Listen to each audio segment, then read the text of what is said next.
Welcome to the ISB show. I'm here with Rahi and Roy. Of course, my name is Sahil.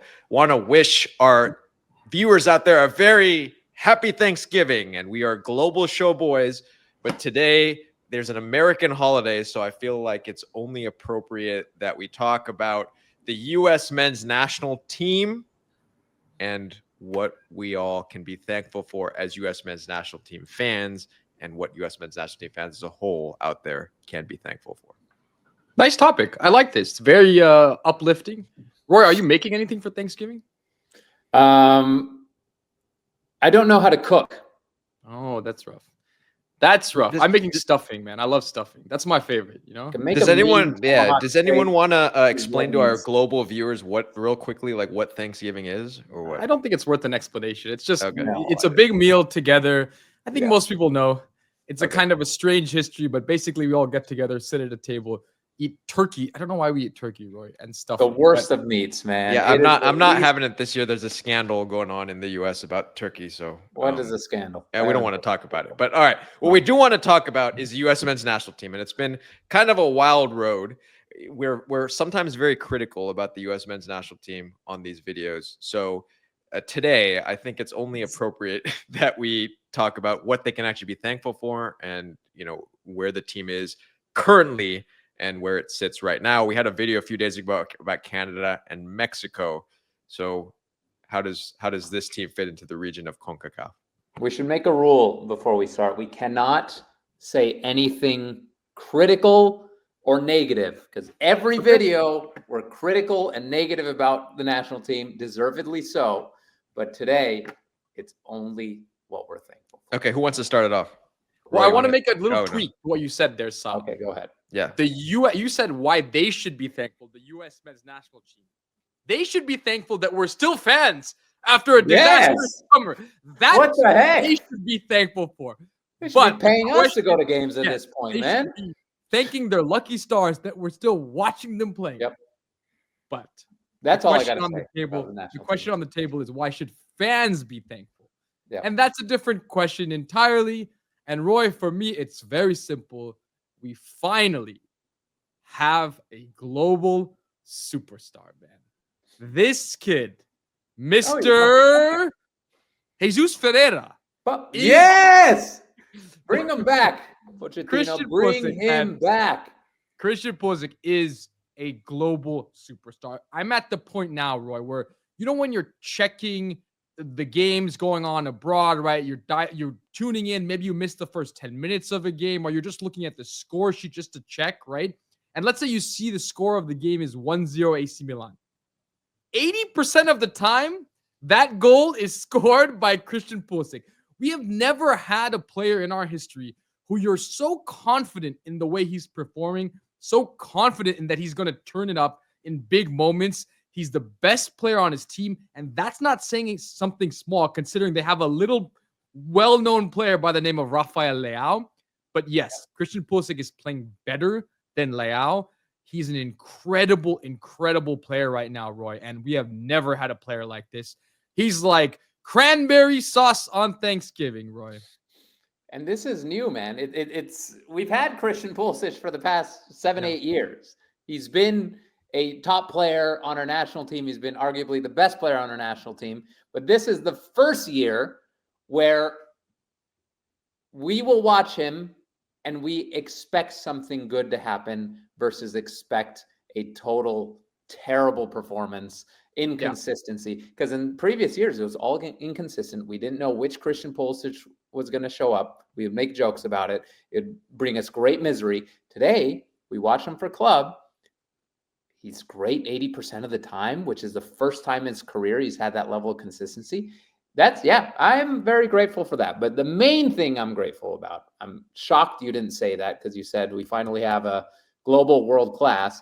I still question whether Pulisic is considered world-class player. No, that's not even a question anymore, bro. You keep bringing this up. I think Christian Pulisic at this point is, that child who in the beginning maybe was struggling a little bit. He was good in school, but you just weren't sure. He wasn't good at math.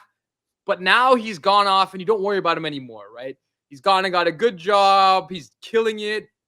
I'm not even remotely concerned about that. I worry because he's going to get a transfer soon. Let's be real. He's not going to stick around. Nothing negative. Nothing negative, Roy. Go back to what you're thankful for. That's You gotta- right. I'm Thank you for holding to enforcing your the rules. rules. That's Controlling right. the rule. Rules. So what were you What's thankful going to for, happen when he Roy? transfers? That is my one question. It's not a negative question. It's a question. What happens when No. he transfers? We'll see. Yeah. All right. Okay, Roy, what are you thankful for? Let's my move to the thankful is Timothy Weah. And grateful, not for him as a player, but for what he did in Copa America. At the time, I hated it. At the time, it broke my heart. At the time, it was painful. But looking to the future, looking to where we are today, we have shed a weakness on the team. That weakness was our head coach. Listen, I like Berhalter in general. In general, I think he seems to be a good guy. He's a decent tactician. He's a good club coach. We'll see how he does in MLS this season with Chicago. But he wasn't the right coach for the national team. That's, at the end of the day, that's the problem. It's not that he sucks and he's terrible. No, he wasn't the right coach for this national team. He wore out his welcome. We shouldn't have brought him back. Timothy Weah's red card is the reason we now have a quote-unquote world-class coach. So I am grateful for that moment.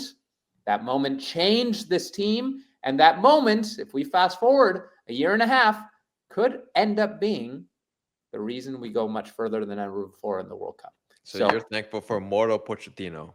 Mr. Pochettino. And what I love about him is he seems to understand something that Berhalter never did, which is Spanish? Spanish is one, yes. Spanish is one. But it's the idea that you have this group of players.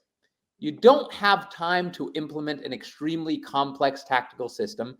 Just keep it simple, play to their strengths. Doesn't mean Pochettino won't eventually implement something more complex. But right now, he's trying to put people in their best possible positions, allowing them to be creative. It's something Berhalter never did. Berhalter did not allow for creativity, which is why Pulisic generally sucked for the national team, why our forwards never got into the game. It's the way it is. I'm thankful for that. Nice. Also, he's Argentinian. He is Argentinian, in case you're wondering. And Roycito on the right hails from a similar, well, he hails from the same country. The same place, the same exact place. Yeah. All right, so those are both of your reasons, and I'm going to take a little bit of a similar, but yet different take from both of you. I think, what it's been a factor of Pochettino coming in, and also a fact of, I think, that our players are playing well in Europe. But I'm liking the fact that it's more players, or the full breadth of players, are getting an opportunity right now for the U.S. men's national team to be evaluated. And I think it's a reset across the board. And I think that is very apt, especially with the fact that I think the U.S. is about to become a very big focal point in global football. Because if you think about the events that are happening here over the course of the next year and a half, like you mentioned, there's, of course, the Club World Cup, and then the biggest spectacle that's out there, right? And I think it's only appropriate that all our American soccer players at the highest level get an opportunity to be evaluated at this particular point in time. So that's what I'm thankful for. That's very inclusive of you. Wow. Yeah. Very inclusive. So good job. That's all we got to say, I think, today. Any final thoughts before we end this video? So who's the turkey on the U.S. team? Because I think that Pulisic's like the cranberry sauce, the extra sauce that you add on it. But we're missing like the main dish still, I think. Oh, turkey in a positive way? Because I'd see turkey as a thumbs down. It's a terrible meat. It's something we expect to be great, but isn't. I would say Balogun. Balogun for me is a turkey with that description. No, it's all positive. Brilliant. Right. You brought up a topic that is going to go in a negative direction. Yep. I'm trying to damn it. Only the positive analogy today. I'm making is like, who is the main course? Who's the thing, the staple? I think it's got to be Christian. I think it's got to be Christian. Nobody treats it as the main course. Everyone sees it and like, oh, turkey, maybe it'll be good this year. Maybe it'll finally be tasty. Then they get a piece. It's dry. It's flavorless. It makes people's tongue hurt because you chew it so much. And then you're like, I'll just stick to the stuffing, and I'll stick to the mac and cheese, and I'll stick to this other protein. So that's what I see the turkey as. It's Balogun for me. Okay. I think Timothy Weah is the champagne. It's bubbly, it's good, but sometimes it punches you in the face, man. Yes, that that's a very appropriate thing. Well, anyway, for those of you enjoying these videos, please subscribe to the channel and have a very happy Thanksgiving. The U.S. women's national team is in action this weekend, so while you're enjoying your Thanksgiving weekend, an opportunity to see another U.S. team in action. And as we always say, we could say it proudly today, go USA. And watch MLS playoffs this weekend.